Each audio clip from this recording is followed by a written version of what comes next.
Welcome to the Point.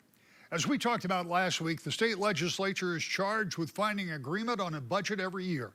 When government is almost entirely controlled by the same party as it has been for the last 2 years, getting agreement on a spending plan is considerably easier than when divided government is present. But divided government's exactly what we have in Lansing now.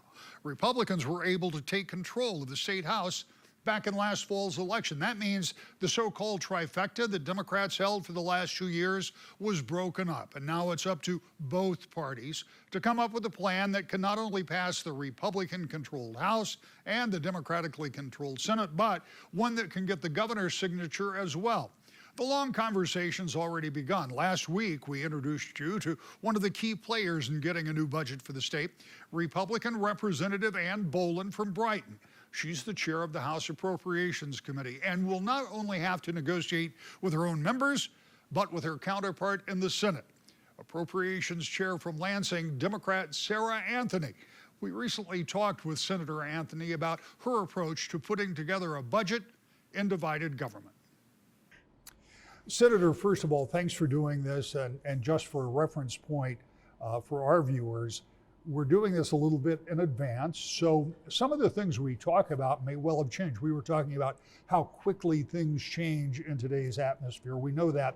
But the other thing that people should know is that this is happening on, relatively speaking, an early Friday morning. There is no session.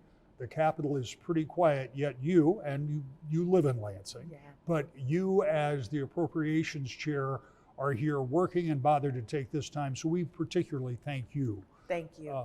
For bothering to do that. Let's talk a little bit about some of the things you're going to deal with. We're going to get to the state budget and some of the problems that go with that. We just talked about two big issues before we started, roads and schools. And maybe I'd turn those around, schools and roads. One of the reasons is schools are so vitally important, not that roads aren't, but also because that budget starts July 1st for schools. We'll get to that. Earlier this week, and again, it will be a couple of weeks ago by the time this airs, you had a hearing about the potential impact on federal government cuts to the budget that you're going to put together in this room and across the hall over in the House. We don't know the outcome, but what is your take on what it could mean? Right.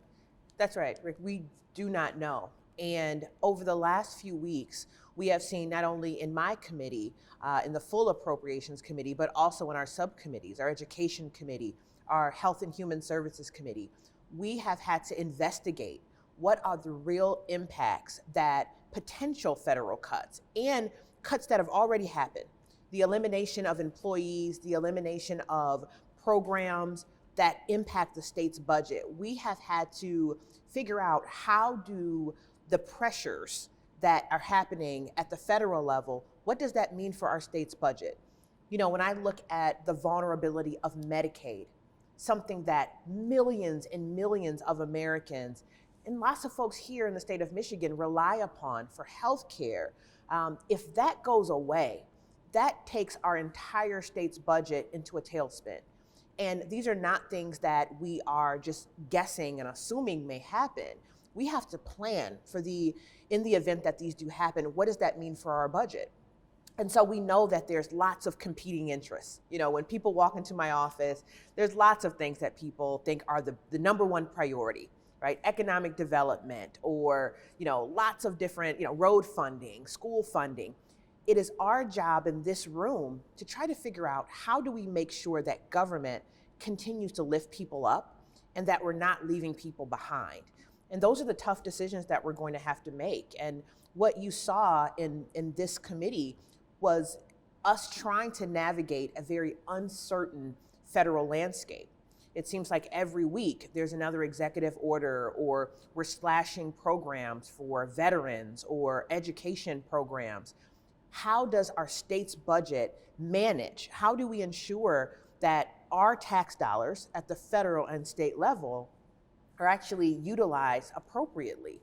Because I don't want on our watch, if we have the ability to look out for senior citizens, look out for veterans, look out for children, and continue to uplift the programs that people expect and deserve, we have to make sure that we're looking at this landscape and figuring out how do we continue to maintain the services for people?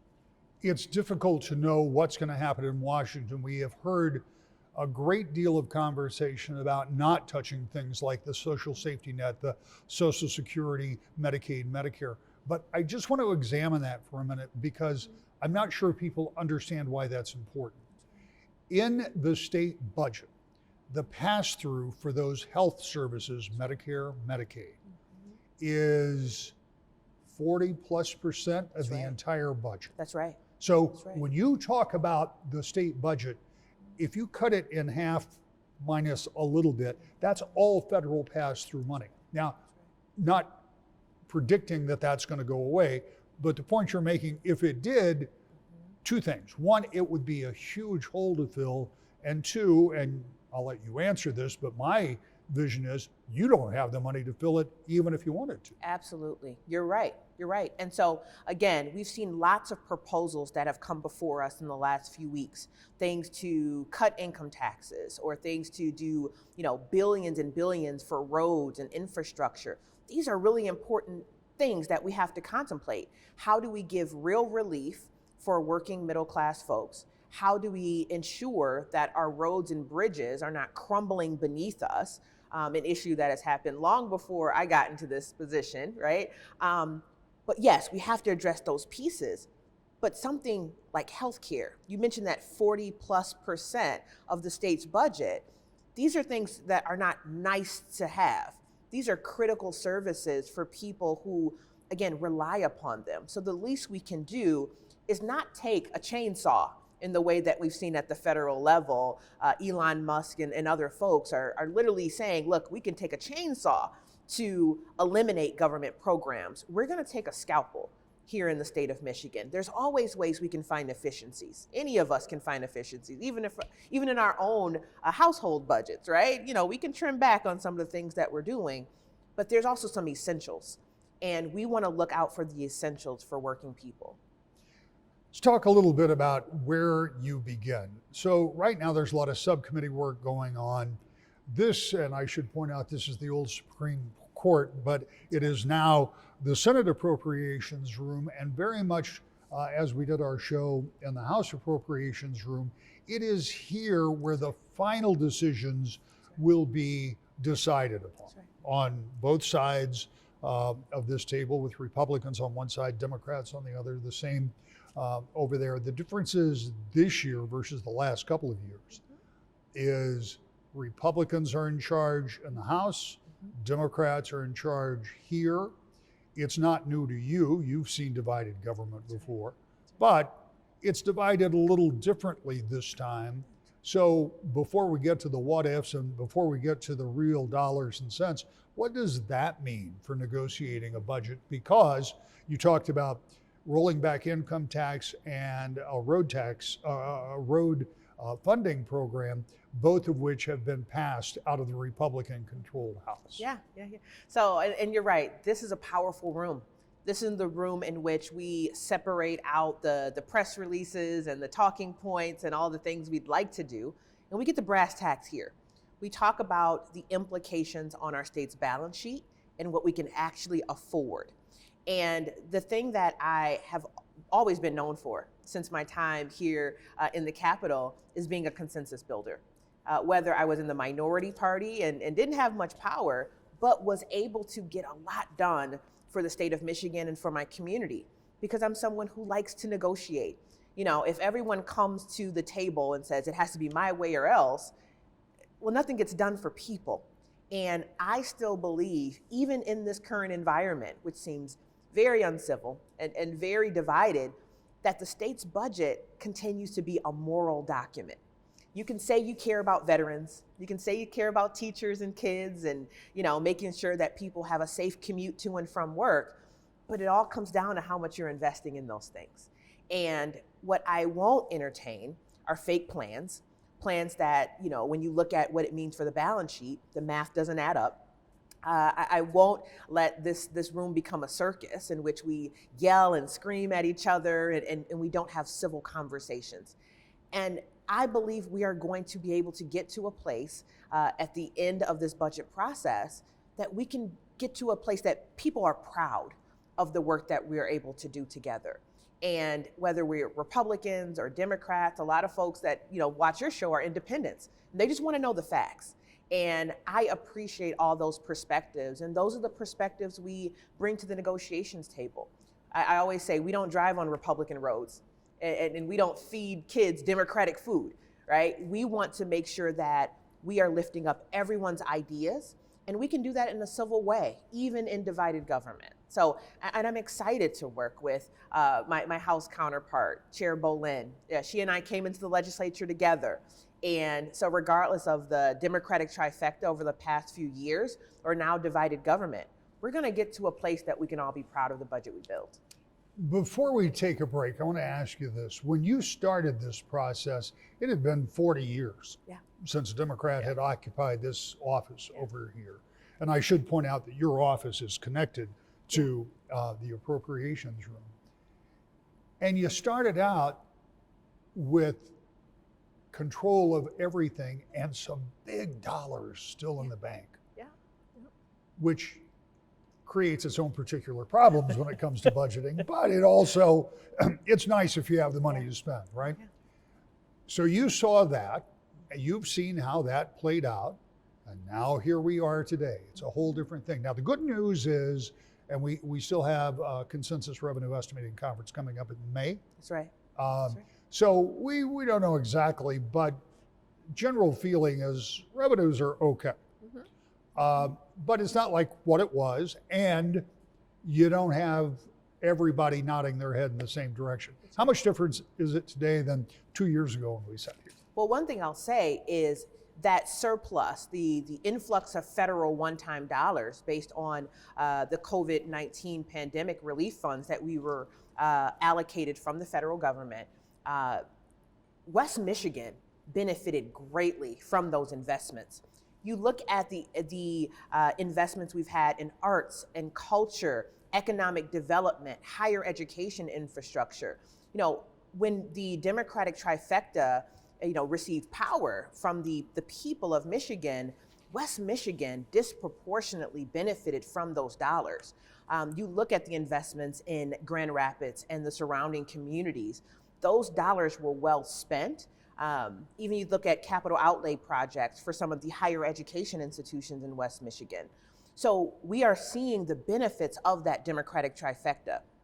Even though we're no longer in power and that everyone who's at the table was a Democrat, I think we are in a really unique place to show people in Michigan that even though divided government exists now, that we don't have to be controversial, we can be civil, and we can prioritize the real needs of people, because the uncertainty at the federal level is creating so much anxiety for Michigan's families. I've never seen town halls more packed with people, and they don't want to listen to what we're doing at the state level. The number one thing they're thinking about is, how does the federal uncertainty impact the programs that, whether you're at Head Start or a VA that may or may not have the same staffing levels, people want to know, how are you fighting back, and how can we have predictability at the state's level? That's what I think is the problem that we're going to have to solve, but we can solve it together. We have seen over the last 3 decades that I've been covering Lansing the lowest point in budgeting, when there simply was not enough money to meet even some of the most basic government obligations, to divided government that made budgeting almost impossible, resulting in vetoes and bonding and some extraordinarily bad blood between the governor and legislature, to surpluses that went into the billions and were spent, well, on almost everything. This year's budget should not be one of extremes and should go relatively smoothly, except for that whole divided government thing. More on the budget with Senate Appropriations Chair, Senator Sarah Anthony. You said something earlier that intrigues me, and you talked about how the funding done from that first year when you were chairman, that included all that federal money, and you talked about it in West Michigan, and it was spent a lot of places all over the state. And some of that is only now coming to fruition. People are, and some of it won't for a while. I bring that up because what you decide about roads, what you decide about schools, and any number of other issues might not even happen on your watch because it takes time for money to get in the pipeline and for projects to get done. And with that as a background, let's talk about roads. Republicans have come up with a plan that they say would put $3.2 billion into roads, would not raise taxes, take a bunch of money out of economic development. It would take all of the tax money at the gas pump, which I think is similar to what the governor said in that particular instance. Some of that has to be backfilled because some of that goes to education and elsewhere. We can get to that. So that's the Republican plan. The governor has a different plan that may not be quite as fully detailed yet, but talks about using the gas tax at the pump. Right now that's separated in a number of different ways. And also talks about a business tax and taking a look at efficiencies in government. So the programs both, I believe, try to accomplish the same thing of fixing those roads from your driveway to your highway, as some people have talked about, and they do it in a little different way. First of all, if you care to, give me a prediction. Do we get there one way or the other? And two, if we do, is there any clue what that looks like? You know, it's interesting. I've been in and around politics in Lansing for quite some time as a legislative staffer, as an intern in this building, and now as the appropriations chair. And nothing is new under the sun as it relates to road funding. I know that you have talked about this issue during for 30 years. For 30 years, right? And I'm not that much older than 30 years old. So this is an issue that Republicans, Democrats have all grappled with. And we've had some short-term solutions, but they've been Band-Aids to the larger problems. The thing that the Senate Majority Leader has tasked many of us with as we're looking at the roads plans that are, going back and forth in the legislature is, can we find something that's sustainable? Can we find a plan that is comprehensive? I don't just think about roads, I think about infrastructure, which includes roads and bridges and water, right? Our state's water infrastructure is so broken, and yet we haven't seen any plans that really contemplate when you dig up a street, a local street, what about the water, the lead pipes, the infrastructure that's underneath those roads? So we want to think about that. We also need to think about a roads plan that doesn't divorce from transit. There are many people throughout our state that cannot drive or do not choose to drive. So how does our transit system also fit into a roads plan? These are things that the Senate Democrats are contemplating. There's been lots of plans that have, been discussed over the past decade, 2, 3, 4 decades. But how do we get to a place that we're looking at sustainable growth over time to address roads? The other thing that we hear loud and clear is folks want to prioritize local roads.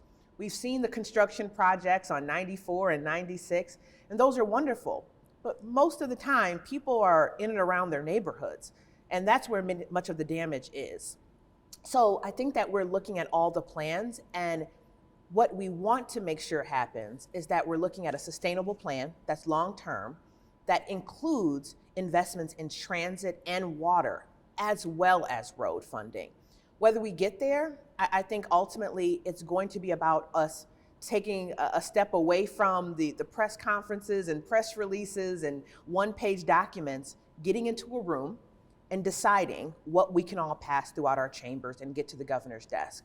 But the Senate is motivated to find a solution that works for everyone in Michigan. I want to clarify a couple of things. One of the things you talked about is taking care of infrastructure as a holistic matter. And even back during the Snyder administration, there were conversations about, look, if we're going to tear up that road and fix it, let's go ahead and dig down and fix everything that's underneath it. Because as you point out, the water infrastructure in the state only gets addressed when it becomes a problem in Flint and Benton Harbor and elsewhere. So that is a big part of that funding plan, but it becomes less expensive if you do it all at the same time. That's right. And so that was one of the things that was highlighted back then, and that remains true. The other thing is PA 51, and you alluded to that without saying it. It is the funding for roads that helps divide up the money, and part of that goes to transit. That act was passed in 1950. It's even older than I am, 1951. And there are some who have suggested that that should be separated, that there should be different files or different silos of money. I'm hearing you say you want that, at least the transit part of it, included. We have to look at PA 51. Whether we decide to change it, or we try to find a different formula to really look at how we are funding roads through an equity lens. I look at some of the worst roads in the state. Folks like MITA and other interest groups and organizations who that's all they think about is roads and infrastructure. They show us these maps, and the map shows that the roads that are most traveled get the least amount of money, and that just doesn't seem fair or smart. And so I think that there's probably a way that we can find a path to making sure that we're looking at infrastructure broadly, but that when folks are paying into a system to make sure that their roads look good, that they are safe and drivable and reliable, that we're also getting our money's worth. And so not advocating for a wholesale change on PA 51, but I think it has to be a part of the conversation. This happens every time we sit down. We're already out of time, but I want to, and maybe we should come back and revisit this conversation sooner rather than later. But quickly, in the time we have left, one of the major funding issues is always schools. And while we can't get into it in detail, one of the big things about schools is their budget starts July 1st. There is a statute that says you have to have the budget done by July 1st. That's been missed more often than it's been adhered to. Constitutionally, it's September 30th. But for schools, that July 1st date is really important. Is there any chance, is there any thought, do you have any desire to try to do something to at least get schools funded by that date so they know what their budget looks like? Over the past few years since I've been in this position, we've been able to do all of the budgets, right? Both school budget as well as the general budget by July 1. That's a point of pride. That says that we were able to work together, be as organized, research, and get the budgets done before July 1. It creates predictability for the school districts as well as local governments and other entities. So I am encouraged that I think we can get it done again, even in divided government. All of it. I have faith. I have faith that we are able to work together, put aside our differences, and come together to get all of it done. Now, in the event that there's political posturing and other externalities, look, the Constitution is clear, right? That September 30 is the deadline for, the rest of it. But I am encouraged. I think that we can be motivated to work together to get these budgets done. The timing of when a budget finally gets done in Lansing is a bit up in the air. A statute to have the budgets done by July 1st has been adhered to sometimes. The constitutional time frame of September 30th is almost always met and should be this year as well. As for that earlier date in July, we'll keep watching, though summer could well turn to fall as negotiations on this budget go forward. We'll see you next week. To the point.